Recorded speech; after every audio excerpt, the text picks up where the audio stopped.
सुबह सुबह उठकर मोहिनी नहा धो के अपने जंगल के देवी यानी कि इष्ट देवता के मंदिर में पूजा करने के लिए जाता है। वो पूजा करता है। पूजा करने के बाद मन्नतों में अपने प्रेमी यानी कि हीरा को मांगता है और बोलते हैं, देवी माँ आप तो जानते हैं ना मैं किस लिए आपके सामने मन्नतें मांग रहा हूँ। आखिर आप क्यों नहीं जानेंगे, आप तो प्रकृति की माँ है ना, आप तो सबकी अंतर्यामी जो हो, आप तो सबकी बातें जानते हो, तो ये भी पता होगा कि मैं हीरा से कितना प्रेम करता हूँ। प्लीज़ इस प्रतियोगिता में हीरा को ही जीता देना। ये बात सुनकर हॉस्पिटल में रहे सभी लोग दंग रह जाते हैं और बीच में ही विक्रम बोलते हैं, प्रतियोगिता? कैसी प्रतियोगिता दादी? दादी विक्रम का जवाब देते हुए बोलते हैं, प्रतियोगिता मतलब पहले ज़माने में आदिवासियों का राजा यानी कि आदिवासी जंगल में एक प्रतियोगिता होने वाली थी। उस प्रतियोगिता में आखिर वो प्रतियोगिता था एक खेल, यानी कि उस जंगल का राजा बूढ़ा होने के बाद साल भर में एक प्रतियोगिता रखता है। वो प्रतियोगिता सिर्फ एक दिन में ही होती है। उस प्रतियोगिता में सिर्फ गांव का ही लोग हिस्सा ले सकते हैं और भी बलवान और पहलवान लोग, उसके सिवा कोई नहीं। उस प्रतियोगिता में जो भी जीतेगा वो उसे ही अगला राजा यानी कि सरदार घोषित किया जाता है। इसलिए वो मोहिनी ये बोलकर दादी जी उस कहानी के पल में चले जाते हैं जब मोहिनी अपने देवी माँ से मन्नतें मांग रहा था। फिर अचानक उसके कंधे पे एक हाथ आया। वो हाथ इतना कोमल और सुशील, इतना सुंदर था कि मानो परियों का हाथ था। वो हाथ देता है और पीछे से पुकार लगाते हुए बोलते हैं, मोहिनी तू क्या कर रहा है?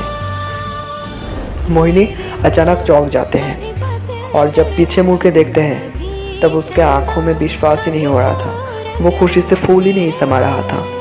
वो झट से बोलते हैं, यामिनी तुम कब आई? यामिनी हंसते हुए बोलते हैं, हाँ मैं अभी आई, मैं तेरी कोई बात नहीं सुन रहा था, तो बोल क्या मन्नतें मांग रहा था? मोहिनी थोड़ा शर्मा जाता है। फिर यामिनी कुछ देर बाद बोलते हैं, हाँ मैं जानता हूँ, तू यही मांग रहा था ना कि तुझे इस दुनिया के सबसे सुंदरता और सुशील लड़की बना दे। मोहिनी कुछ भी नहीं बोलता। मोहिनी उसके बाद गौर से सुन रहा था। आखिर वो ये भी चाहता था कि उसका रंग यामिनी जैसा हो। यामिनी उस गांव की, उस आदिवासी जंगल का सबसे सुंदर लड़की थी। उसे देखकर प्रजाओं ने बातें बनाना शुरू कर दिया था कि आखिर राजा साहब का बेटी मोहिनी होने के बजाय यामिनी क्यों नहीं हुआ? यही राजकुमारी लगती है असली। और मोहिनी और राजकुमारी, आखिर मोहिनी को राजकुमारी क्यों बनाया? उसमें राजकुमारी होने का कोई गुण ही नहीं था। ये बातें बनाने लगता था सभी गांव वाले। और मोहिनी यामिनी की दोस्ती तो मानो सुदामा कृष्ण की दोस्ती है। एक था राजकुमारी और एक था कठरिया का बेटी। उन दोनों की खूब जमती थी।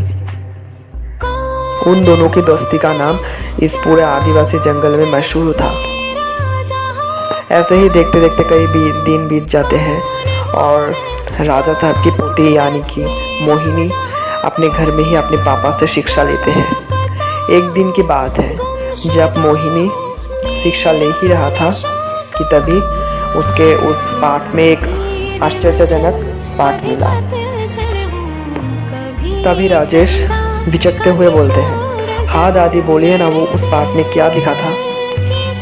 उसके दादी, राजेश की दादी हंसते हुए बोलते हैं, हाँ बेटा थोड़ा सब्र कर, तुझे सब मालूम हो जाएगा उस पाठ में क्या था।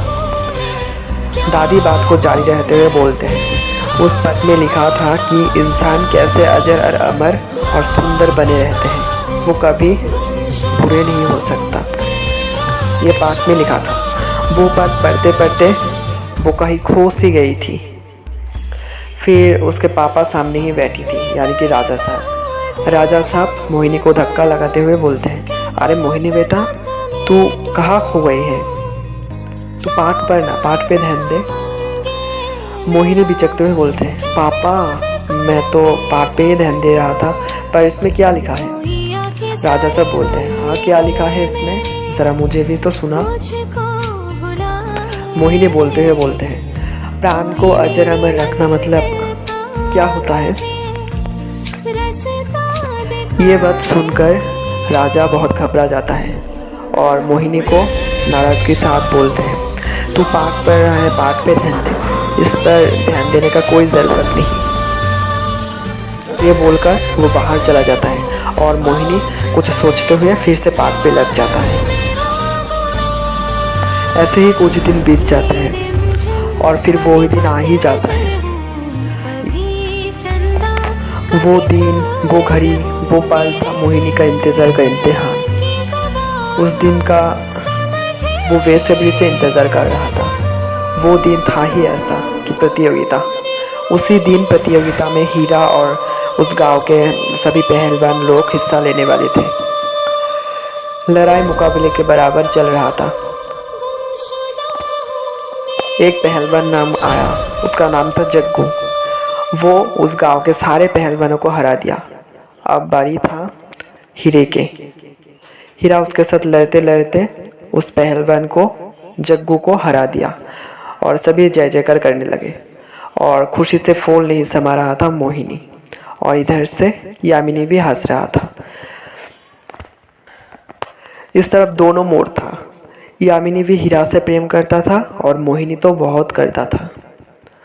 इधर हीरा के जीतने की खुशी के अवसर में राजा साहब उस जंगल के खास फूल रजनीगंधा के फूलों से माला बनाकर हीरे के गले में पहना दिया और सभी लोग हीरे को अपने कंधे पे उठा के चिल्लाने लगा और बोलते हैं, जय हो हीरे के, हीरा आज हमारा पहला राजा होगा। हीरा खुशी से फूल ही नहीं समा रहा था। वो अपने गले से वो रजनीगंधा का माला खोलकर वो बिना देखे झट से कहीं दूसरी तरफ फेंक देता है और सीधा वो माला जाके गिरता है मोहिनी के गले पर।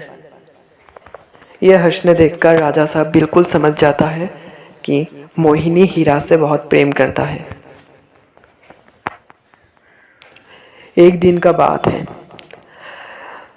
मोहिनी और यामिनी साथ में जंगल में घूमने के लिए गया था।